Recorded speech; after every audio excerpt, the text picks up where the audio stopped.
آخر أخبار اليوم، لكن في بداية الفيديو لا تنسوا دعمنا باللايك والاشتراك بالقناة ليصلك كل جديد، وصلي على النبي قبل ما نبدأ فيديو النهاردة. يلا بينا نخش على فيديو النهاردة من غير ما نطول عليكم أكتر من كده.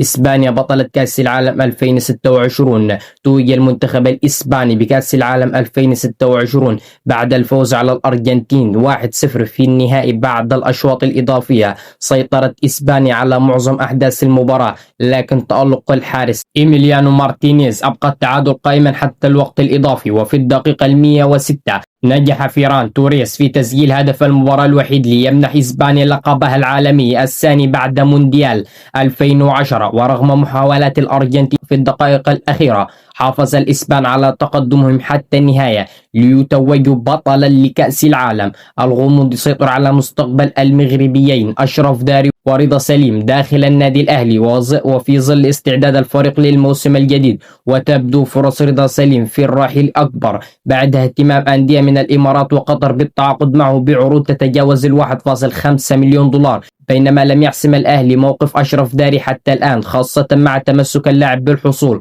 على مستحقاته المالية كاملة قبل مغادرة الفريق. أعلن النادي الأهلي رسميا التعاقد مع المهاجم المغربي سفيان بن جديدة قادما من المغرب الفاسي لمدة 3 مواسم بعد إنهاء جميع الإجراءات المالية والإدارية للصفقة بالتنسيق مع إدارة النادي المغربي. ويأتي التعاقد مع بن جديدة بعد تألقه اللافت في الموسم الماضي، حيث توج هدافا للدوري المغربي برصيد 20 هدفا، وساهم في قيادة المغرب الفاسي للتتويج بلقب الدوري. ليبدأ الآن تجربة جديدة مع الأهلي. رسميا بنفيكا يوافق على التعاقد مع جون دوران. وافق نادي بنفيكا البرتغالي على التعاقد مع الكولومبي جون دوران قادما من النصر السعودي في صفقة جديدة خلال فترة الانتقالات الحالية. أعلن النادي الأهلي رسميا تمديد عقد طاهر محمد طاهر حتى عام 2029 في إطار حرص إدارة النادي على الحفاظ على العناصر الأساسية واستقرار قوائم الفريق خلال السنوات الماضية.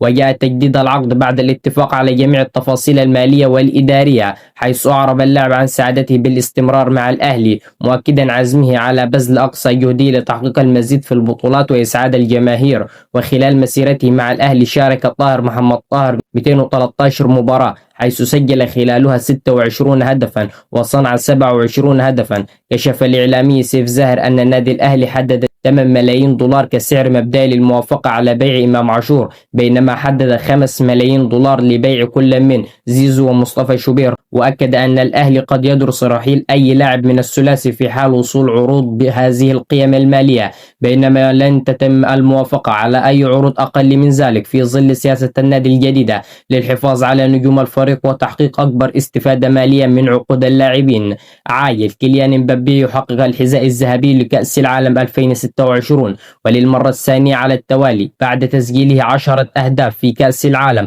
متفوقا على ليونيل ميسي صاحب الثمانية أهداف. عايل صحيفة الرياضية السعودية قدم نادي اتحاد جدة السعودي عرضا بقيمة 6 ملايين دولار للتعاقد مع إمام عاشور من النادي الأهلي مع راتب سنوي يصل إلى 4 ملايين دولار للاعب، لكن الأهلي رفض العرض المقدم وتمسك بالحصول على 8 ملايين دولار للموافقة على رحيل اللاعب. وفي نهاية الفيديو ما تنسوش تدعمونا باللايك والاشتراك عشان يوصلك كل جديد، والسلام عليكم